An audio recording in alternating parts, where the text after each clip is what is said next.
Morning and welcome back to the Home Renovation Expert. Steve here on this 5x3 garden build. Looking good. No, do you like the roof? It's very nice. If you don't know what I'm talking about, check out the video from yesterday. But thank you is firstly what I'm going to say, because like it just hit 700 subscribers, which is just incredible. I thought like 20 people would watch some of these videos, maybe. So that is just awesome. So thank you everyone who sort of stuck with it and watches my videos daily. It's a pleasure to have you around. Say hello in the comments, I'll say hello back. But today's a very, very, very special day because I'm not on my own. Can you hear that noise in the background? That's me Sparky, Andy, also my cousin. So he is today, well he wants my help. I'm gonna run 10mm armoured Cat 6 cable. So the Cat 6, we're gonna drop into, is it called Capex? Capex? Is it Capex? Capex, that stuff. Flexible conduit. Flexible conduit, which is just round there. So you can just see in the corner, we've already started poking it in. So what that'll do is, so this Cat 6 isn't designed necessarily to be outside. So you put it into that stuff, and what it does is it's UV rays that destroy this over time. So that Capex just means it's in there, it's protected. The other thing it does for you is if it's ever nicked or damaged, you can literally run, say, the next generation of Cat in it. So that's what Andy was saying to the client this morning, which is a great point, that, you know, when we got to Cat 11 or Cat 12 or whatever, because these things are going to last for donkey's years, you just tie it off the other end, pull it straight through, and you've got the latest Cat, you've got the best speed you can possibly get, because that part of it does kind of occasionally need to be updated. So here's the run. This is what we've got to try and get past. So also get past all of this stuff. Quite handy. I thought I'd do a video, leave him to do some work for a minute. Say hello.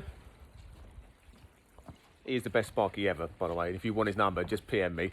So what we're going to do is we're going to take out a few bits of this decking. Ironically, and I do love this, it never works out like this. These are all new, right? So we're going to drop up a couple of these. We'll then grab the cable, poke it underneath the decking, and bring it across. So what we'll do is we'll take up like last two at this end, last two at that end, and we'll see if we can like rod it to kind of get it pulled through.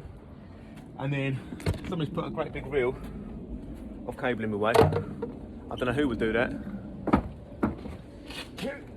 It'll then come out under here, so we'll just chase through into there, bury it across here. It'll then feed all the way across here. Keep going, keep going, keep going, keep going, keep going. Get to this point, we'll then bring it up, and it'll go in up there into the garage. It's quite a run, isn't it? And then just behind the front door, just above it, inside, that's where the fuse board is. So that is the run we've got to try and get into.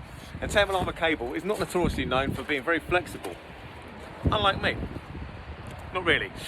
So that is the run we've got to do. That's how we're going to sort of attempt to do it. So today is going to be, it's going to be a decking day. It'll be partially decking when I get a break between it, but otherwise we'll both be on this. So brilliant. Keep watching. Right, so what we've done is we've just back dragged it across here.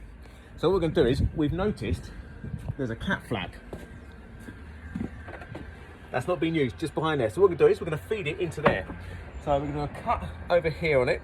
So there's plenty to kind of go up. You'll go in the cat flat, up to the wall, up there. So we're just about to cut. Huh? Hang on, hang on, hang on. What's that for? Look. Look. What are you cutting with that? I thought you wanted to cut the cat. It's armoured. He's fussy, isn't he? Fussy, just wants to show off his newfangled tools, that's all it is. What the hell is that thing? Cuts armoured. Oh, so it kind of grips down there, it keeps going.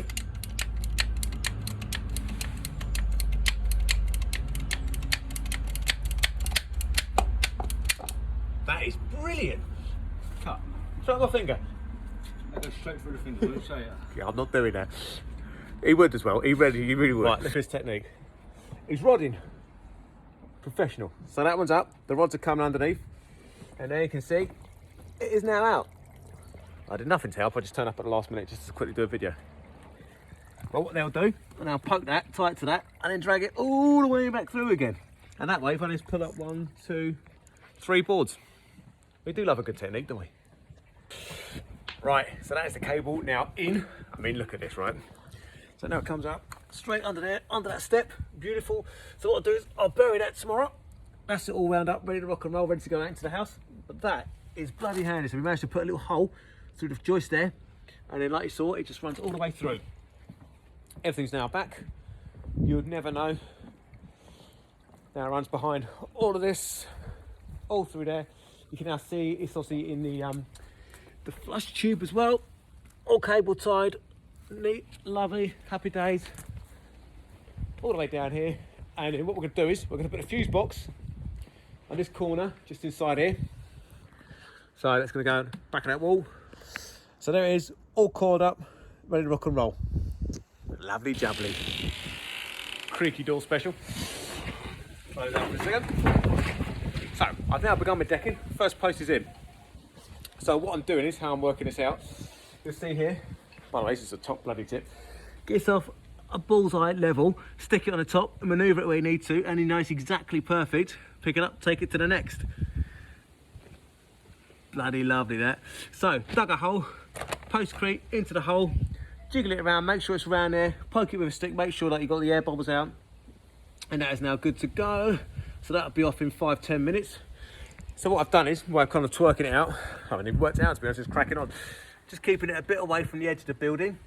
Get it in there, nice little distance. What I'll do is I'll mirror this position from that distance to there, from that distance to there. Chuck one in this end. So I've kind of got my starting 2 posts. And then what I'll do is I'll run a string line from that one to that one. And I'll know exactly where to dig the next holes, so it'll be perfectly aligned with those ones. I mean, in all honesty, they don't actually need to be fully aligned, because actually my joist is going to run this way, so I'll have like 3 in a row, so it'll come off of there, like that. I just like to know it's all nicely sort of neat and ready to rock and roll and just in a nice position, yeah? So I'm going to do that. I'll dig some more holes. So I'm thinking there might be 5 supports in this direction, but I'll see how my distances work and stuff like that, and then I should get back to you. But 1 in. Right, 4 posts in. So these are my 4 squeaky door. I must learn to close the door before I do a recording. 4 posts in, so that's my perimeter now done. So done, dusted. What I did was, I've got a lovely chunk of wood here, raised it up. You can use a straight level or whatever, just to kind of give you your measurement between that post and that post, and then that post and that post.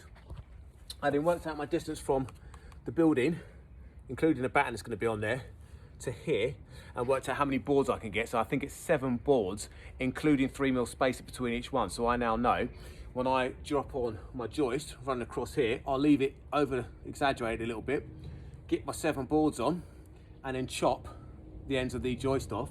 But I know that there's going to be support as close to the end of the boards as possible, which is lovely jubbly. Same the other end, and now you can see obviously string line attached. So just a screw in the end, wrap it around a billion times, straight off that end, straight across there. I now know when I dig my holes, they've got to line up and just touch these ones, and that is it. Perfectly square, perfectly done, perfectly lovely, jubbly, and happy. So what I'll do is I'm going to figure out now how many I need to get the correct spacing. So it's generally 400 to 600 for these. So I'll see which works out best. I might do it 600, give or take 500-ish. Divide it up so I've got even, so I've got plenty of support in there then, and then that is it. So tomorrow I'll then come back and drop in some floor joists and then put some decking boards down. But that is it for this video for today. I hope you've enjoyed it. Any questions, ping them to me below. A few people are asking me what fuse boards my Sparky uses, and it's called Fuse Box. I don't know what that means. He says they're really, really good, so he's using those. But he said for this one he might try another one, but I can't remember what it's called. It's quite a confangled name.